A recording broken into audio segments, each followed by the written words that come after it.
This lecture corresponds to Chapter 8 of Foundations of Measurement. The general subject matter of that chapter is conditional expected utility. It follows in a natural way on the previous lecture concerning probability models and simply the representation of subjective beliefs in terms of a probability function.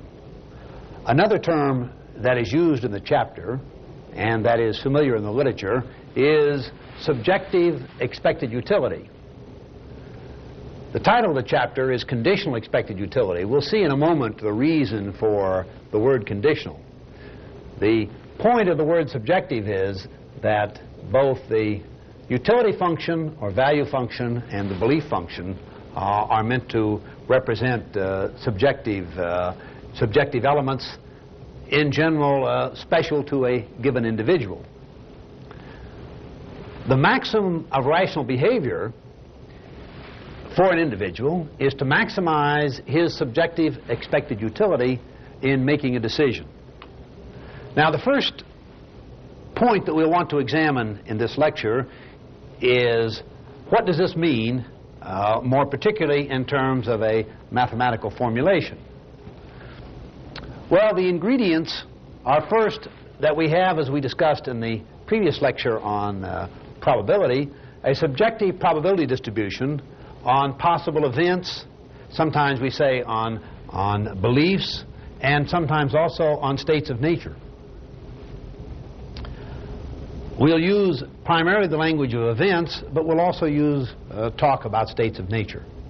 The point is that that is meant to be a subjective distribution, reflecting my beliefs about the probability of various possible events occurring. Typical examples would be my subjective estimate of rain this afternoon or no rain this afternoon. The second ingredient is a utility function on outcomes or consequences. This function is meant to represent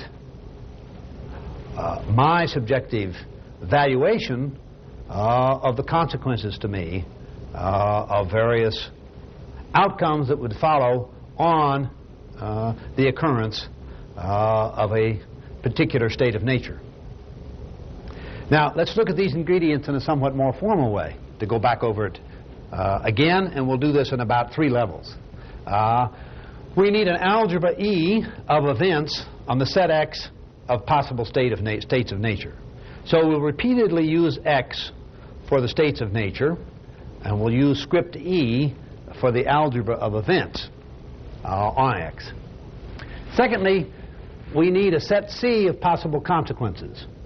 Notice it's characteristic of this theory that there's an asymmetry between states of nature and events on the one hand and consequences on the other. There is no structure assumed on the set C, whereas in the case of events we have the standard algebra of events. The third ingredient is a set of decisions. And the decisions are functions that map E, or often we'll want to say, let's change that and say map X into C. So for each state of nature, a decision function will give us a particular consequence in C.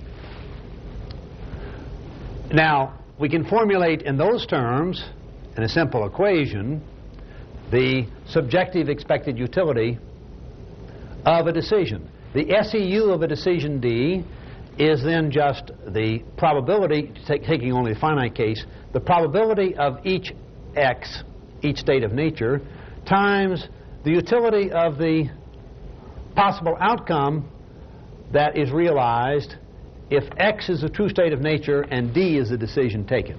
So it's the utility of D of X, which is the utility of some particular C in the set of consequences. And we say, in line with the maximum of rational behavior, that decision D is preferred to D prime if and only if the subjective expected utility of D is greater than that of D prime. Now, our measurement problem is to find, as in other cases of measurement, qualitative axioms that give us the right qualitative structure for which we can prove the desired representation. Now, before we characterize the representation in a more exact way, there are a couple of preliminary matters that also need comment. First, as the title of the chapter indicates, we want to deal with conditional decisions. A conditional decision, from a mathematical standpoint, is just like a partial function on the set X. We'll use a subscript to show the domain of definition of the conditional decision. For example, A is an event which is a subset of X, and that a conditional decision D is defined only on A. Such conditional decisions are very much a part of ordinary experience. Sometimes the fact that they're conditional is implicit, but nevertheless they are omnipresent. Let's consider a couple of examples. I say that if I go to New York, I want to go to a certain show. That decision is conditional on my being in New York. I tell someone, an old friend that I see, I shall certainly look you up when we are in Houston or where that person may live again. That's conditional on my being there, my expression of the decision to do so. In a more formal way, bets are ordinarily understood to be conditional. If, for example, I make a wager with someone about the outcome of the Kentucky Derby, and that person takes one horse and I take another, one of those horses is scratched before the Derby, then under ordinary betting conditions, the bet is regarded as scratched also. That is, the bet is conditional upon the appearance of both horses. Many other kinds of wagers are of a similar nature. But wagers are not so important as the fact that most decisions we take in ordinary experience are conditional in character. They depend upon the presence of a certain context. If that context disappears, then the decision is no longer relevant.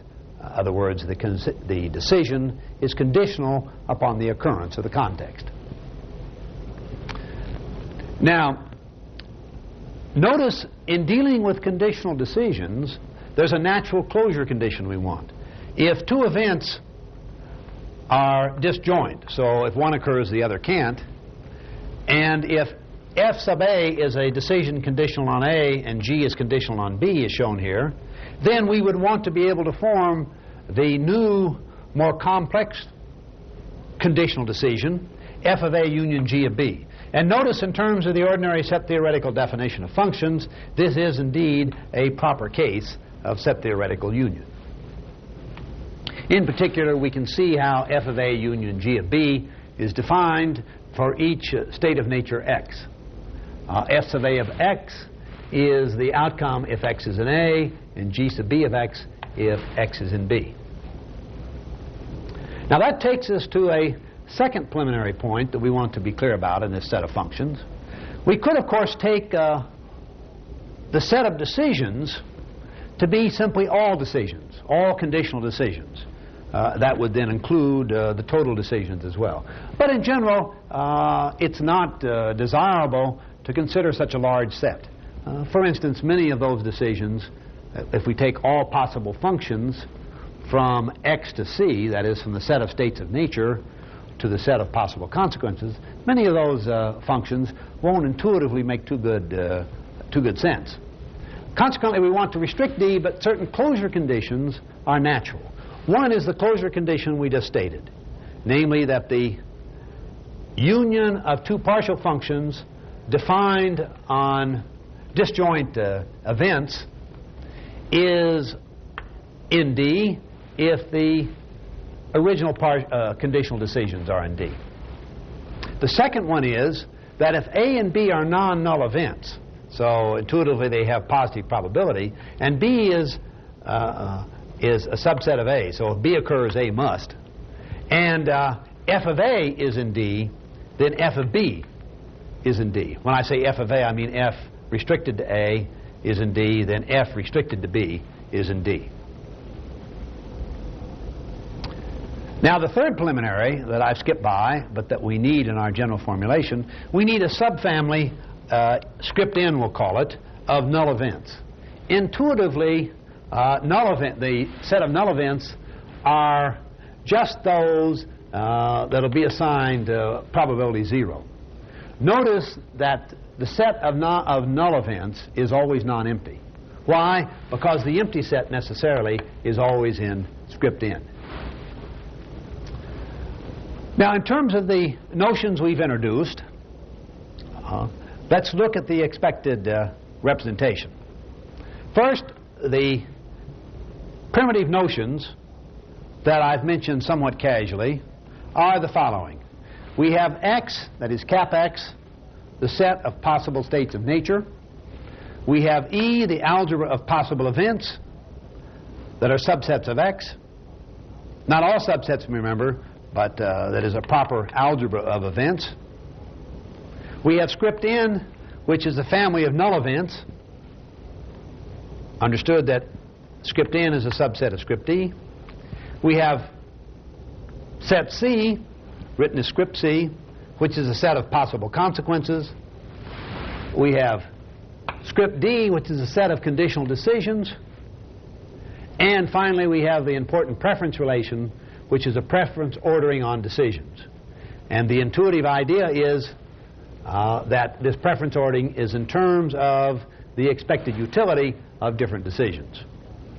Now, the representation that we anticipate in the general case is that we have qualitative axioms on such structures, especially reflected by axioms on the ordering relation of preference, such that we can prove the existence of a probability measure P and a utility function U with the following three properties. First, that an event A is a null event if and only if the probability assigned to A is equal to 0. Secondly, the conditional decision F sub A is weakly preferred to G sub B if and only if the utility or expected utility of F sub A is at least as great as the utility of G sub B. Recognize, of course, here that U, the utility function, is a numerical function expressing value, numerical value, or numerical utility. The third property is that if A and B are disjoint events, that is, their intersection is empty, then the expected utility of the conditional decision F sub A union G sub B is equal to the expected utility of F sub A times the probability of the event A given A union B plus the expected utility of G sub B times the probability of event B given A union B. And you'll notice how this expression for the union of these disjoint events, the utility times the probability, is an exact analog of what has been written over here initially in formulating how we define subjective expected utility. The one difference is that we are not going all the way back to the set X, and that's the point that I want to comment on next. There's a good reason why we don't go all the way back to consequences in talking about the expected utility of decisions. The standard method in the literature is to use constant decisions. That is, a decision C such on a subset A of X, that is an event A. For every state of nature in A, the decision has the value of C. That is, it's a constant function, always with the consequence C. And in general, this is an unrealistic kind of feature. There are too many situations in which these constant functions don't, in any standard application, exist. The external world is changing too much to permit their existence. It also imposes a strong additional closure condition on the set of decisions to require the existence of such constant functions. Their existence has been criticized as unrealistic for for 20 or 30 years, and it's a good feature not to have in the present theory. There are perhaps other devices, but this is the natural device for bringing the utility all the way down to the set C of consequences. And since we won't introduce these constant functions, we won't get that result. What we now want to consider are axioms on structures. We'll call these structures conditional decision structures, having, as we've said, a set of states of nature, an algebra of events, non-null events, a set of consequences, a set of conditional decisions, and a preference ordering on decisions. Now, the axioms are rather complicated, so we need to lay out what kind of objects are the axioms stated in terms of. Well, we want to state the axioms for any two events that are non-null. That is, that are in E where we subtracted off the null events. And also for any two events R and S that are simply arbitrary events. And then for all decisions in D, f of A with superscript I, that'll be a numbering through the positive integers in general, f of A union R, where f, that is restricted to A union R, G sub B, G restricted to B, G sub B super I, that is the same enumeration as for f of I, H sub A with the same possibility I, and K restricted to B with the same possibility I. Now that seems like a lot of different decisions, but it's convenient to have those available in notation for complete and explicit statement of the axioms. There are 9 axioms, some of which we've already referred to. Let's go through them now. The first axiom is the one most explicitly mentioned, namely the closure axiom on the set of decisions. If two events are disjoint, and under a hypothesis f of A is a decision in D and G of B is a decision in D, then their union is also a conditional decision in D. And secondly, if B is a subset of A, that is, the event B is a subset of the event A, and under hypothesis, as already stated, f of A is a decision, then f sub B is a conditional decision.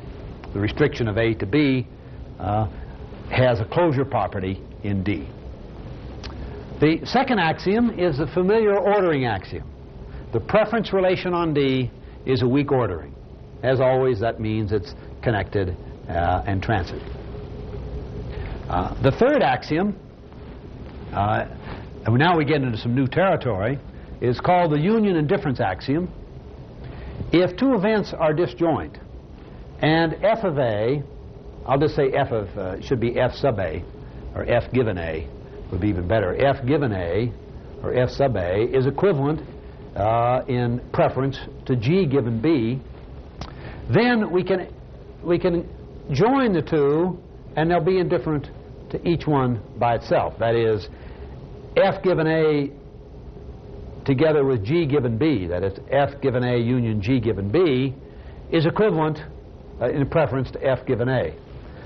Now this is an important axiom to get a feeling for. That kind of property is not common, and that's because of the expected utility. In other words, just because we've widened the range of possible events doesn't mean we've either increased or decreased the utility. And in fact, what this says is that if we have the same valuation of f over A as we do of G over B, then combining the two should keep us exactly with the same utility value.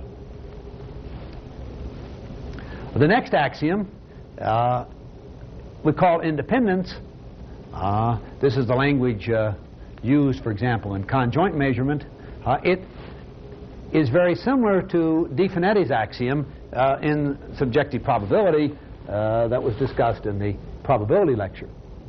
Namely now, if two events are disjoint again, then F1 given A is weakly preferred to F2 given A if and only if F1 given A union G of B is weakly preferred to F2A given A union G given B.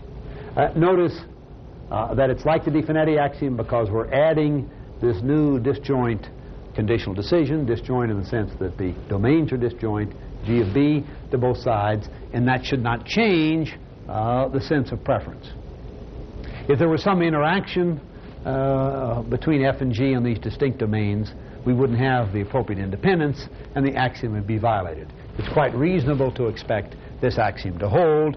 Notice, of course, this axiom is not now simply an axiom on subjective probability, as it was in the Di Finetti case discussed in the previous lecture. This is an axiom on expected utility, but it has the same kind of defense. Axiom 5 is the most complicated of the axioms that we'll state. And let me state the axioms, and then let's look at a numerical example.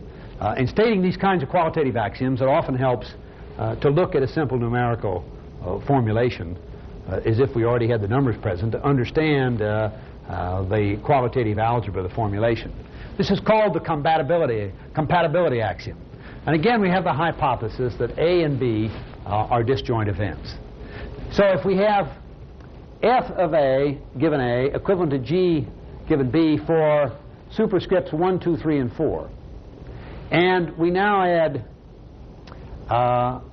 to F given A1 K given B1, and that is equivalent by hypothesis to F given A2 with K given B2 added, and correspondingly H super 1 given A is combined with G given B, that is G sub 1 given B, and that's equivalent in preference to H super 2 given A combined with G given B super 2.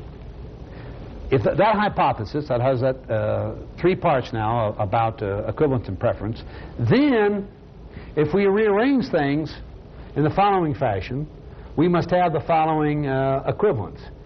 F super 3 given A union K, now it's the same K as before, K super 1 given B, is weakly preferred to F given 4, F super 4 given A, union K super 2 given B, if and only if we replace now G1 and G2 by G3 and G4 as shown here. That is, the H's stay the same, H super 1 given A, union G super 3 given B is weakly preferred to H super 2 given A, union G super 4 given B. Now, that axiom has a lot of notation, but I've laid out on the board here a slightly simpler case where everything is meant to be simply numerical. So we have F sub I, the number F sub I is equal to G sub I, again for I equal 1, 2, 3, 4. And then corresponding to the first equivalence, we have just a simple equation, F1 plus K1 equal F2 plus K2, and the second equivalence here, H1 plus G1 equal H2 plus G2. Now, let F3 equal F1 plus epsilon, and by the hypothesis of equality up here, then G1 plus epsilon must equal G3. And correspondingly for F4 and G4, F4 equal F2 plus delta, that could be positive or minus. Then also we must have G2 plus delta equal G4, since F2 is equal to G2, etc. Now, for simplicity, let epsilon be weakly greater than delta. Then it's easy to see at once from the equations assumed here that F1 plus epsilon is, plus K1 again, is weakly greater than F2 plus delta, and correspondingly for the H1 equation. So these two go together, epsilon equal to or greater than delta. Another way of putting it, this if and only if this. Or this if and only if this and this. So what that shows is that under the assumed representation, the arithmetic of this is simple and has a kind of compatibility and substitution property that we would expect as part of the algebra qualitatively of decisions.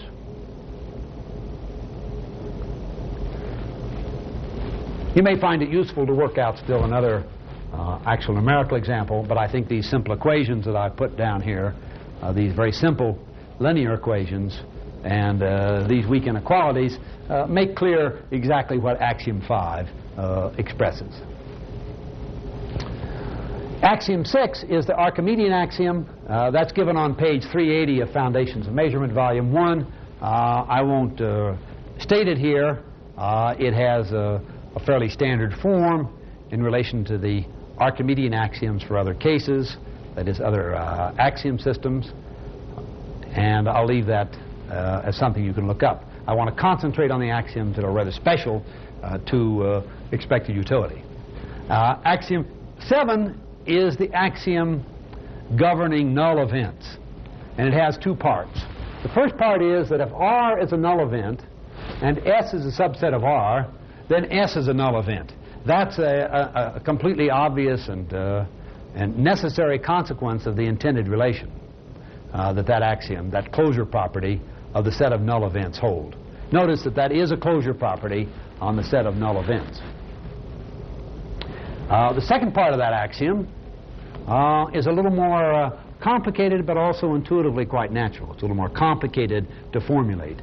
Namely, R is a null event if and only if for all conditional decisions F of A union R in D, with the intersection of A and R empty, F A union R is strictly equivalent in preference to F given A.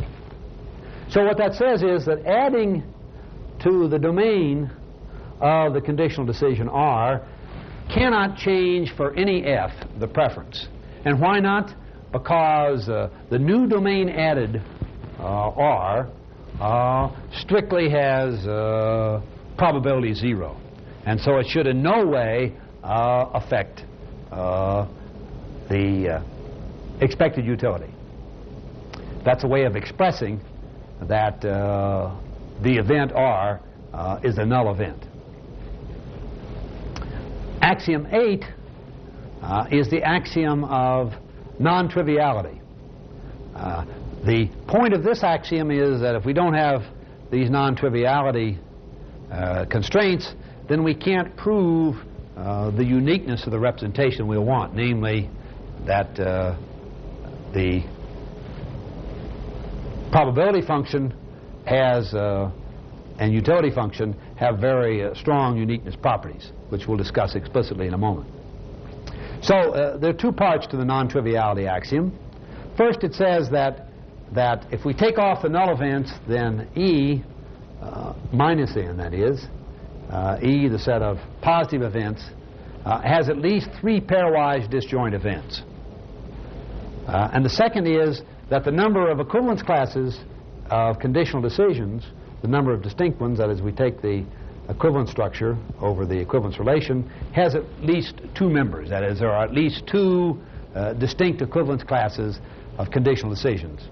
Put another way, all conditional decisions cannot be equivalent in the non-trivial case. Axiom 8 is obviously an axiom that is sufficient but not necessary. On the other hand, the kind of sufficiency expressed is one in terms of representation that is certainly harmless. Finally, we have axiom 9, which is a much stronger axiom, which is very much an axiom that's not necessary, that expresses some strong but still restricted solvability properties. And it also has 2 parts. Namely, if we're given event A and a conditional decision G, that is a decision G given B, then there exists a conditional decision H defined on A in the set of conditional decisions such that H given A is equivalent in utility or preference to G given B. That's a very strong kind of assumption there that we can find such an equivalence. In general, of course, we would not expect to be able to do that. The second part of the solvability axiom has a similar kind of power. if, again, as usual, A and B are disjoint events. And now we have, this is where the restricted comes in, if we have f of A union B bounded on the two sides by H1 and union GB and H2 union GB, more strictly H super 1 given A union G given B, and the same with H2, then, so we have f of A union B, that is f given A union B, f restricted to the domain A union B. Then the axiom asserts that there exists a conditional decision H given A in D such that H given A union G given B is equivalent in expected utility, or in preference, to F given A union B.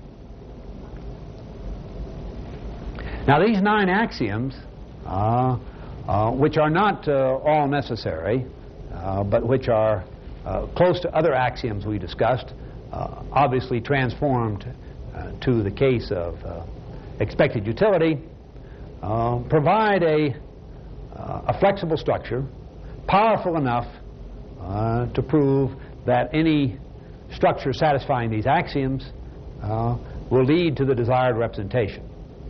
And so what I want to turn now is to the representation theorem and say something about its proof. We will not examine here all the details of the proof, but we want to look at the main strategy of establishing the representation theorem. We'll also want to discuss the uniqueness properties of the representation.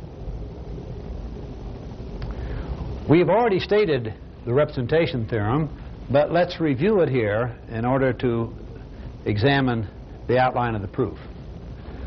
There exists a probability function P and a utility function U, an expected utility function U, such that the following 3 properties hold.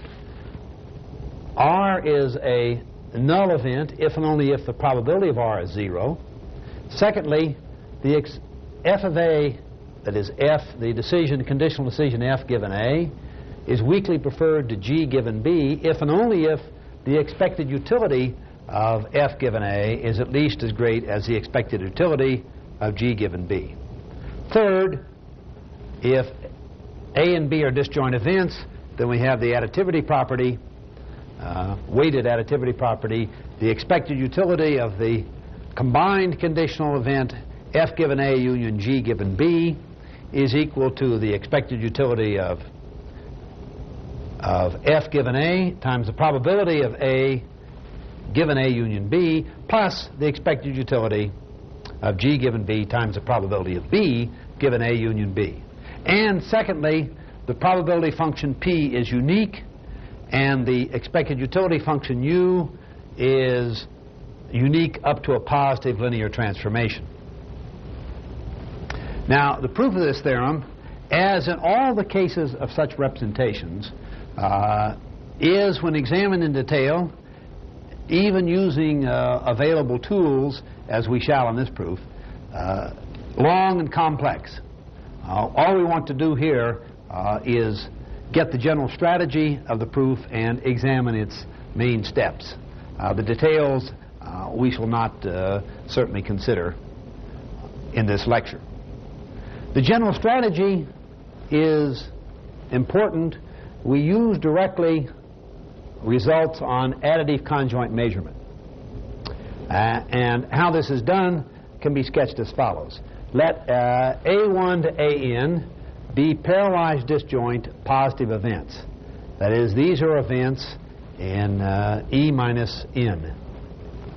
Then the union for any conditional decision functions, F super 1 on A1 union out to F super N on AN, is weakly preferred to the union of corresponding G functions if and only if the numerical function guaranteed by additive conjoint measurement phi sub I, the summation of those phi sub i's over the F sub i's restricted to the A sub i's is at least as great as the summation of the G sub i's restricted to A sub i's, again, where that's phi sub I of G sub I, etc. Notice that the phi sub I functions are the functions whose existence is guaranteed by conjoint measurement. Now, the way in which we get those conjoint measurement results is to show that the 9 axioms, and of course it doesn't involve all 9, but that the axioms permit us to show that conditional decision structures satisfy, under this restricted formulation, the axioms for additive conjoint measurement. And those details are given in the proof of the theorem in Chapter 8. The important point is that in order to get the first numerical handle, what we've done is to reduce the problem to that of using results already proved about additive conjoint measurement.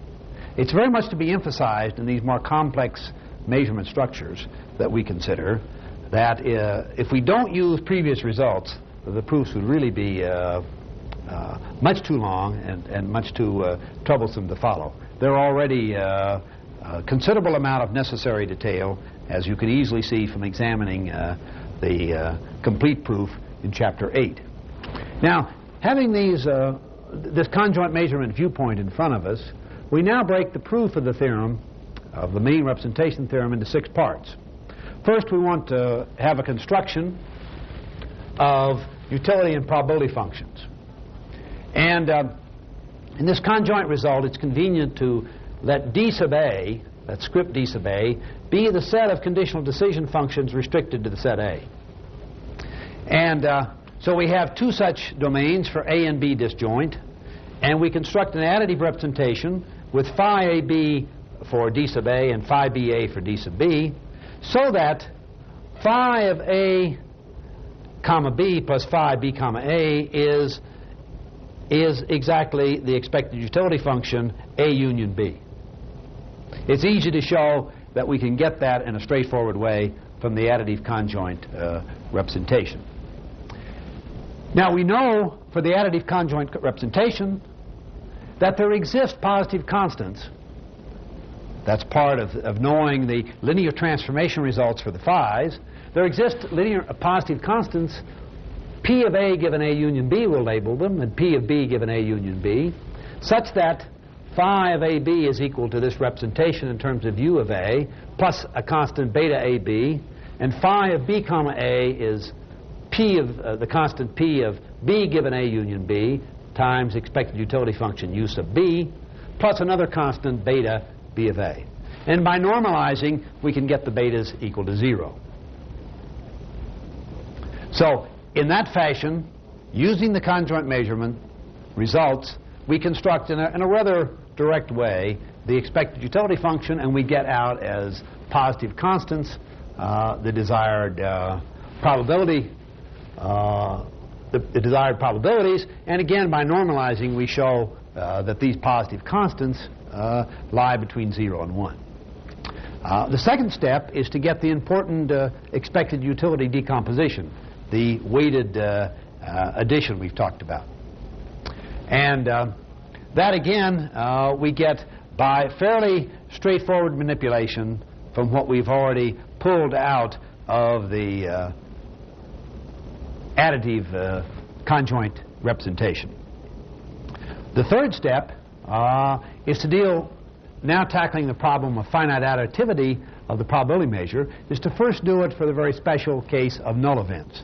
That argument is straightforward, and then once that argument is completed, we extend it to conditional probability and finite additivity for arbitrary events.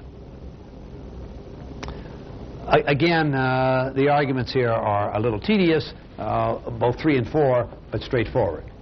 The fifth step is the important one of showing that the order is preserved on D by the expected utility functions U sub A and U sub B. We do this by using solvability by showing that D sub A can be, that is, the set of all conditional decision functions whose domain is A, can be mapped onto equivalent elements of D sub B. And that's sufficient to show, then, with that, knowing that mapping, that f of A that is f, the conditional decision function f given a, being equivalent to f given b, that's g given b. I want to change that to g given b, what I call an output error here, g given b. But that equivalence implies that u of f of a is equal to u of g of b. And that establishes preservation of order. And finally, we get by standard argument the uniqueness. It's very easy to show the uniqueness from what's already been shown about the positive linear transformations in the case of conjoint measurement, and it's a very direct argument from the representation form of the decomposition, expected utility decomposition, to show that the probability function must be unique. Now, this is the main theorem and the most important theorem proved in Chapter 8. On the other hand, the literature on the subject of expected utility is almost overwhelming by now. So much has been written, so many different kinds of hypotheses have been explored, even the experimental literature in which various ideas have been tested in terms of actual behavior rather than simply laying down rules for normative behavior to consider. What I want to do in concluding this lecture is to examine some of the most important topics that are covered in the chapter and that have had impact in the literature. I should also mention that a great deal of the literature up to the publication of Foundations of Measurement in 1971 is covered in the references. And I'll just mention a few of the most interesting and important results here. In terms of the long history of discussion of utility, it's especially interesting to ask, what about the relation between utility and money? And there's a very nice result that goes back to Fonsagel in 1959, at least. He introduced the following consistency assumption. Let now A and B be amounts of money, so we may think of what's called a gamble here. We get, if A occurs, we get amount lowercase a, and if event cap B occurs, we get lowercase b. And assume that that gamble is equivalent to amount of money C if event C occurs. Then his axiom of consistency says we should be able to add D as an additional dollar outcome, or monetary outcome, to each of A, B, and C, and not change this equivalence. That's very much like some of the other independence axioms, or like the Di-Finetti additivity axiom we've considered. On the surface, it's quite plausible. What is very interesting is that together with other assumptions that are quite natural, lead us to a very restricted result. Namely, that if Fonsagel's consistency axiom is to apply, then the utility of money must be only of one of two forms, either linear in money or exponential. No other utility function is acceptable. And that seems, from the standpoint of descriptive and experimental studies and of general economic discussions of the utility of money, far too restricted. So it shows that such a consistency axiom has a lot of power and a lot of effect in restricting possible utility functions. Most of us would tend to want to say, I think, that this shows that this kind of strong, unrestricted consistency axiom is too strong. Now, there are many ways in which that strength has been discussed, that excessive strength, we should say, and let's turn to one or two other topics. A second topic of considerable interest is the relation between expected utility and risk. A standard way of talking about risk is to say that a gamble, for instance, should be, as a measure of its desirability, a function of both its expectation and its variance. So that, for example, the expectation might be thought of expressing the level of desirability and the variance as the extent of the risk. If the variance is 0, then of course there is no risk. We have a sure thing outcome.